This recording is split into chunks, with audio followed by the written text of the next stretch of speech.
बच्चों, welcome back to the channel.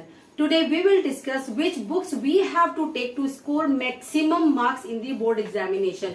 मतलब 98, 99% या 95%, 96% इतने मार्क्स लाने वाले बच्चे जो है वो कौन सी बुक्स यूज करते हैं 10th क्लास में इतना हाई स्कोर करने के लिए। ये एक बहुत बड़ा क्वेश्चन आपके दिमाग में रहता है कि कौन सी बुक्स हम 10th क्लास में लें। जैसे ही आप 10th क्लास में आते हैं बुक्स की एकदम मारामारी शुरू हो जाती है। हम एनसीईआरटी से पढ़े, हम आर.एस. अग्रवाल से पढ़े, हम आर.डी. शर्मा से पढ़े, हम किससे पढ़े जिससे कि हमारे मार्क्स 95% अबव आ सके। ठीक है, तो ये जो वीडियो है ये आपकी इसी कंफ्यूजन को क्लियर करने के लिए है कि आपको कौन से सब्जेक्ट की कौन सी बुक्स लेनी है जिससे कि आप पूरे मार्क्स उस सब्जेक्ट में गेन कर सके। जो हमारे बच्चे कम मार्क्स वाले जो 40, 45, 50 पर रह जाते हैं, इन बुक्स के थ्रू वो कैसे अपने आप को 70 और 80 तक पहुंचा सकते हैं, और जो 80 वाले बच्चे वो कैसे 98, 99 और 100 तक भी जा सकते हैं। फाइन, तो स्टार्ट करते हैं एसएसटी सब्जेक्ट से बच्चों। ठीक है, एसएसटी में आपको क्या करना है बच्चों, देखो एसएसटी में आपको कौन सी बुक्स लेनी है सबसे पहले आपको ये ध्यान करना पड़ेगा। एसएसटी पे आप एक काम करिए, एसएसटी में आपको सिर्फ और सिर्फ लेनी है एनसीईआरटी। एनसीईआरटी से आपके 100 में से 100 मार्क्स आते हैं, बिकॉज एसएसटी में बच्चों ऑलरेडी 4 बुक्स हैं। इससे ज्यादा अगर आप करोगे तो आप एक ही सब्जेक्ट पर अटके रह जाओगे और फायदा कुछ नहीं होगा, कोई भी बेनिफिट नहीं है अदर बुक्स करने से।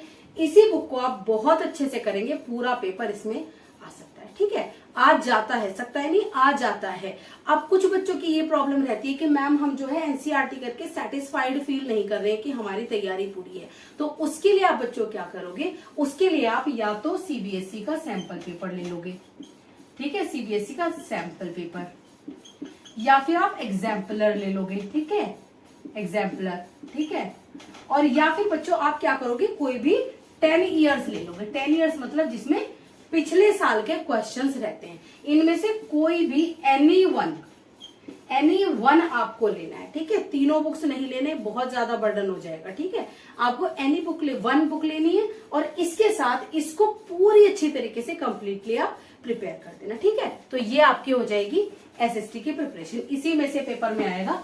अगर आप बिलीव करेंगे और आप फॉलो करेंगे तो बहुत बेनिफिट में रहेंगे। अब आपकी जो है हिंदी और इंग्लिश के लिए बच्चों देखो 40% जो आता है, मतलब 40 मार्क्स का जो आता है, 50% 40 मार्क्स का जो आता है वो तो आपकी टेक्स्ट बुक्स में से ही आता है।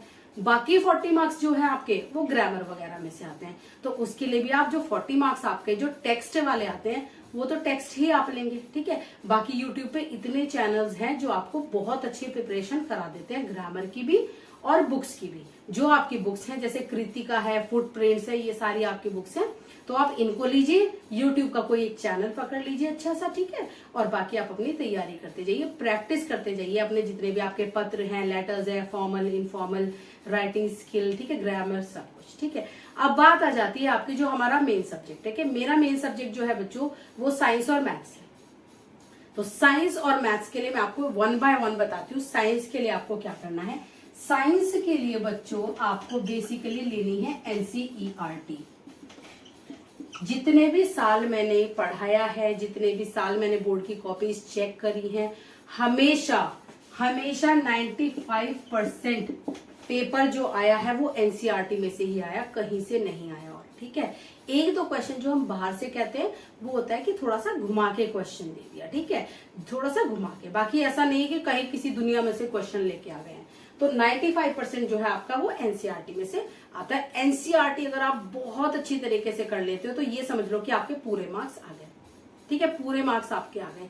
अब लास्ट ईयर एक क्वेश्चन आया था, ड्राइंग ट्यूब का क्वेश्चन आया था कि HCl गैस में अगर मॉइस्चर रह जाता है या लिटमस पेपर में मॉइस्चर रह जाता है तो उसके लिए कौन सी ट्यूब यूज करते हैं। तो ऐसा एक क्वेश्चन आया था, उसके लिए यूज करते हैं ड्राइंग ट्यूब होती है। ठीक है, ड्राइंग ट्यूब। अब ये क्वेश्चन बच्चे इतने परेशान थे, बाहर से आ गया, बाहर से आ गया, नहीं आया।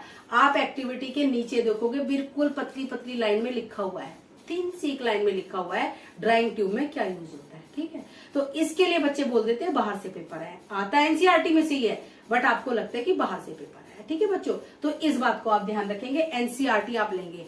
फिर भी पेपर में तैयार बैठने के लिए और अपने आप को फुल्ली कॉन्फिडेंट फील करने के लिए आपको लेना है सीबीएसई का सैंपल पेपर।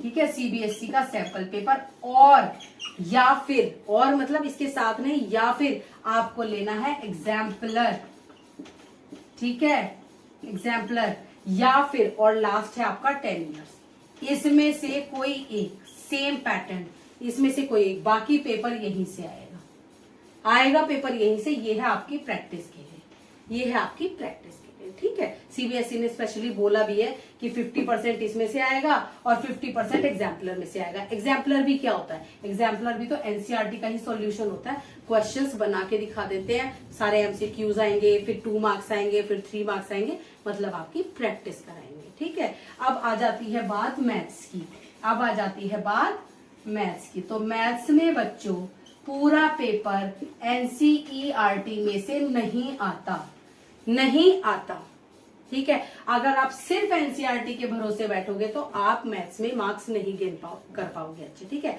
तो उसमें आपको क्या करना है, एनसीईआरटी के साथ जो मोटी मोटी सी बुक्स आती हैं, नाम नहीं लूंगी यहाँ पे, किसी बुक को मना नहीं करूंगी, बट वो आपको नहीं लेनी है। आप समझ सकते हैं मैं किसकी बात कर रही हूँ, वो बुक्स आपको नहीं लेनी है, ठीक है। आपको क्या करना है, मैथ्स में सेम काम करना है, 10 इयर्स के क्वेश्चन ले लेने हैं, क्योंकि बहुत सारे क्वेश्चन तो रिपीट होते हैं। और 10 इयर्स के लेने से फायदा क्या होता है, हम इतनी प्रैक्टिस कर लेते हैं, इतनी प्रैक्टिस हो जाती है हमारी कि हमारे बहुत अच्छे मार्क्स आते हैं। बोर्ड में जैसे हम बैठते हैं, हमें सारे क्वेश्चन जाने पहचानने लगते हैं, ठीक है। बाकी आप या सीबीएसई का एक सैंपल पेपर ले सकते हैं। सिर्फ इतना आपको काम करना है, बहुत सारी बुक्स नहीं लेनी है। जहां आपने बहुत सारी बुक्स से करना स्टार्ट कर दिया, समझ लीजिए आप जो जा रहे हैं वो फेल होने की लाइन पर जा रहे हैं, या बहुत कम मार्क्स, अपने मार्क्स जो है खराब करने की लाइन पर जा रहे हैं, जितनी ज्यादा बुक्स होंगी, ठीक है। तो ये आपको ध्यान रखना है, जितनी ज्यादा बुक्स होंगी उतनी ज्यादा परेशानी होगी। कम बुक्स होंगी, 2 बुक्स होंगी, तो सेटिस्फेक्शन के साथ पढ़ोगे, ये भी पढ़ रहे हैं और ये भी पढ़ रहे हैं, माइंड सेटिस्फाइड रहेगा, कॉन्फिडेंस इंक्रीज होगा और डेफिनेटली मार्क्स इंक्रीज होंगे, ठीक है। Thank you so much for watching. Follow करेंगे तो बहुत ज्यादा बेनिफिट में रहेंगे, एंड ईयर में आपको सेलिब्रेशन करने का मौका मिलेगा, ठीक है। Keep watching the video, keep watching my all videos, और शेयर भी करें जिससे कि और बच्चे जो हैं कंफ्यूजन में ना रहें, ठीक है। Thank you so much for watching, और चैनल को सब्सक्राइब कर लें, क्योंकि इस पे जो है स्टडीज से रिलेटेड भी आपकी मैथ्स और साइंस की वीडियोस चल रही है। Thank you so much.